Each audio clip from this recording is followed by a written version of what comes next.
The light of the waning moon barely illuminates the skeletal silhouette of Blackwood Manor, perched atop a hill. Empty windows, like empty eye sockets, stare into the valley below. The wind moans through gnarled trees, their skeletal branches scratching the mansion's stone walls like frantic fingers. Dust and shadows dance in the stagnant air. Cobwebs adorn broken chandeliers like shrouds. A once vibrant Persian rug is now faded and torn like wrinkled skin.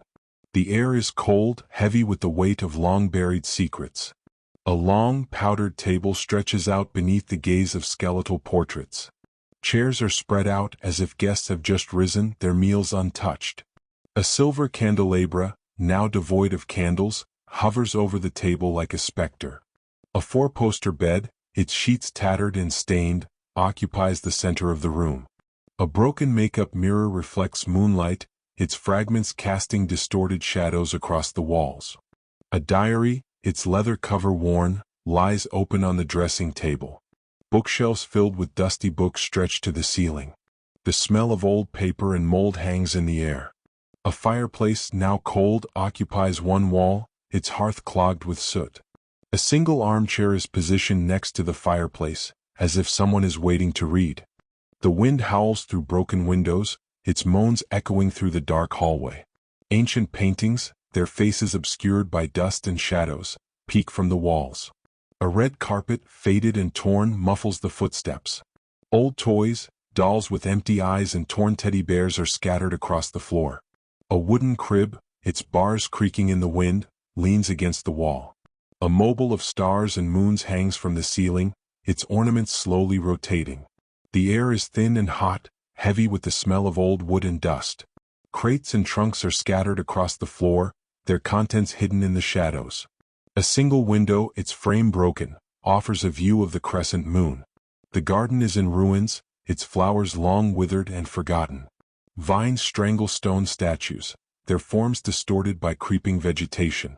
A stone well, its handle rusty, stands in the center of the garden.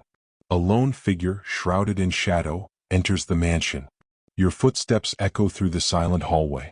The figure moves with determination as if on a mission. The figure stops in front of the dining table, his eyes fixed on a portrait on the wall. The figure reaches out, his fingers tracing the outline of the face in the painting. The figure kneels beside the bed, his eyes fixed on the diary open on the dressing table. The figure takes the diary, his hands shaking slightly. The figure sits in the armchair next to the fireplace, the diary open in his hands. The figure begins to read, his voice a whisper in the silence. The figure stands up, the diary now closed in his hands. The figure turns and walks down the hallway, its silhouette disappearing into the shadows. The figure stops in front of the crib, his eyes fixed on the mobile. The figure reaches out and touches one of the ornaments. The figure opens one of the crates, his eyes fixed on the contents. The figure picks up an object, his fingers squeezing it tightly. The figure approaches the well, its steps firm and determined. The figure kneels and throws the object into the well. The figure leaves the mansion, leaving the door open behind him. The figure disappears into the night, its silhouette swallowed by shadows. The waning moon casts a spectral light over Blackwood Manor, now silent and empty. The wind moans through the trees, its whispers carrying untold secrets. The mansion remains, a beacon of mystery and terror, forever haunted by its history. A flickering candle illuminated a pale face marked by deep dark circles. The voice, hoarse and hesitant, echoed in a dark room. For as long as I can remember, I've heard whispers. Stories about ghosts, lost souls, cursed places. At first, they were just stories to scare children, but over time I realized there was something more. We believe that reality is a thin veil, which separates the visible world from the invisible. But sometimes that veil is torn, and the terror reveals itself in its purest form. An old mansion, abandoned in the middle of a dense forest. The night mist enveloped the building, creating ghostly shapes. This house. It holds dark secrets, memories of pain and suffering. They say the spirits of former residents still roam its halls, seeking revenge. Fear is a powerful force, capable of consuming us from within. He feeds on our weaknesses, our traumas, our sins. And, when we least expect it, it completely dominates us. A group of young people gathered around a campfire. Their faces were tense, lit by the flames.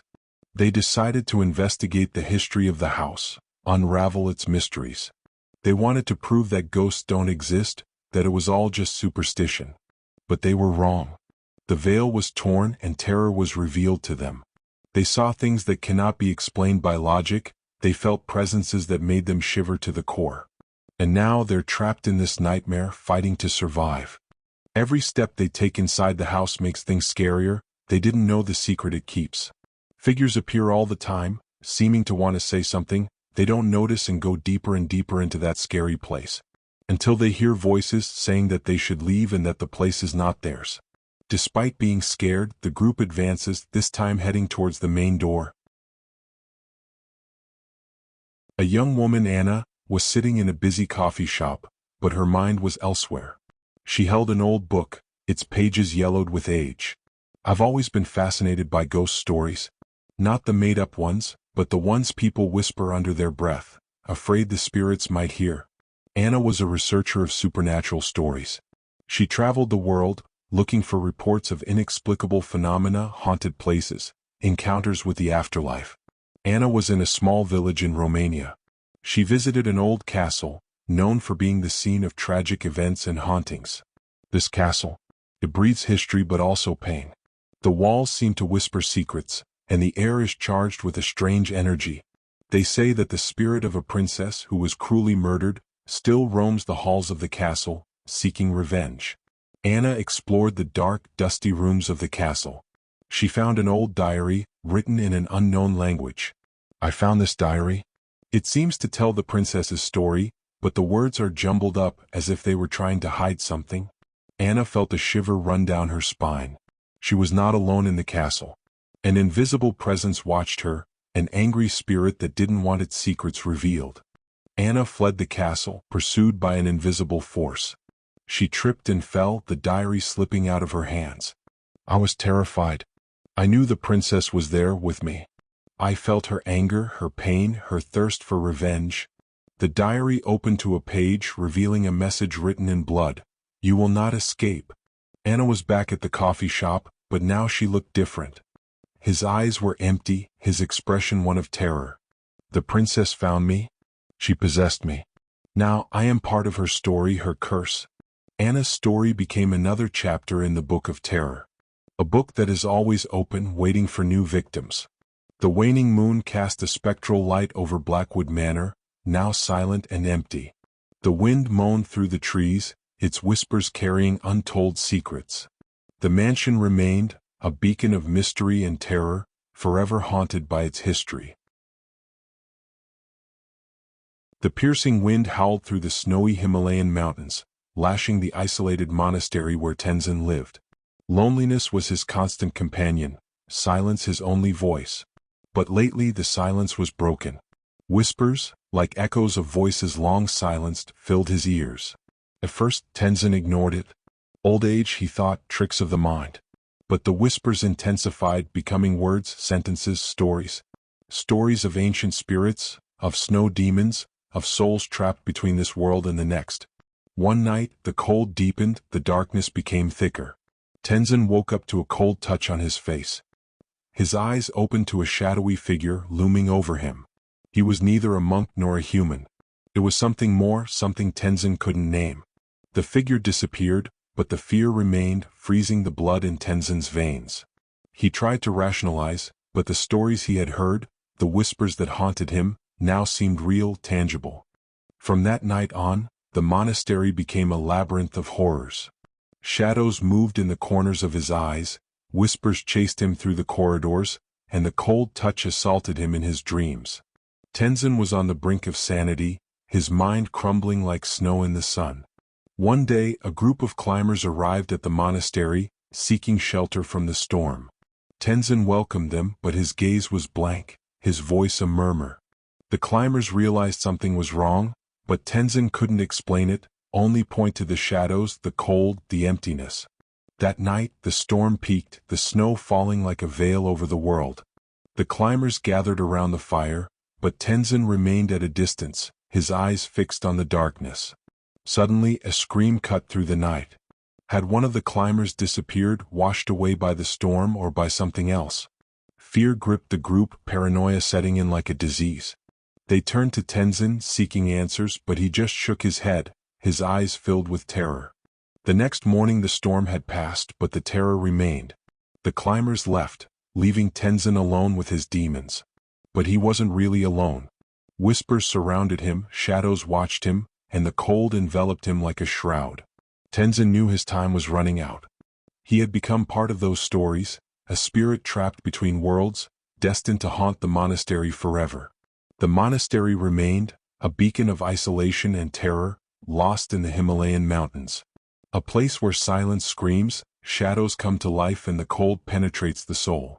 A place where no one dares go unless they are prepared to join Tenzin in his eternity of terror.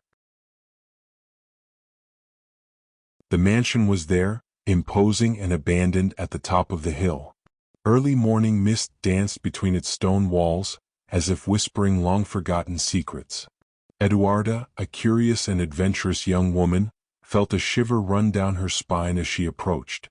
There was something strange about the place, a dark energy that attracted and repelled her at the same time. Ignoring her fear, Eduarda opened the creaky door and entered. The silence was deafening, only broken by the sound of their footsteps echoing through the dusty entrance hall. Cobwebs adorned the broken chandeliers, like veils of ghosts. An old portrait, its face obscured by dust, watched Anna with empty eyes. A chilling sensation came over her. She was not alone.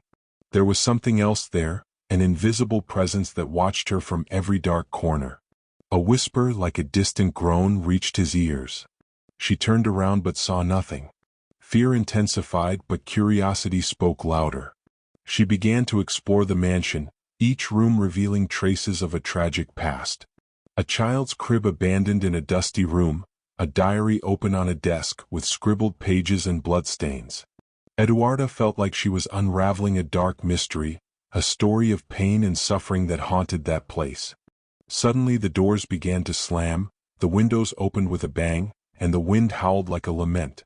A shadow moved in the corner of the hallway, and she saw a spectral figure with long black hair and red eyes, staring at her furiously. A scream of terror escaped his throat. The apparition disappeared as quickly as it appeared, but the fear remained. Eduarda knew she needed to get out of there, but her legs wouldn't obey her. She was trapped, as if an invisible force was keeping her in that place. The whispers became louder, clearer. She heard voices, disjointed sentences, that told a story of betrayal, murder, and revenge. She realized that the mansion was inhabited by spirits, tormented souls who sought justice. The spectral figure appeared again, now closer, extending its hand towards him. Eduarda felt an icy touch on her arm, and a voice whispered in her ear, "You're next." Eduarda closed her eyes, expecting the worst. But when he opened them, the figure was gone. She ran to the door, desperate to escape this damned place. As she left, she looked back and saw the spectral figure in the window, watching her with a cruel smile. Eduarda never returned to the mansion, but the experience marked her forever. She learned that some places are haunted by dark secrets, and that fear is the only defense against the unknown.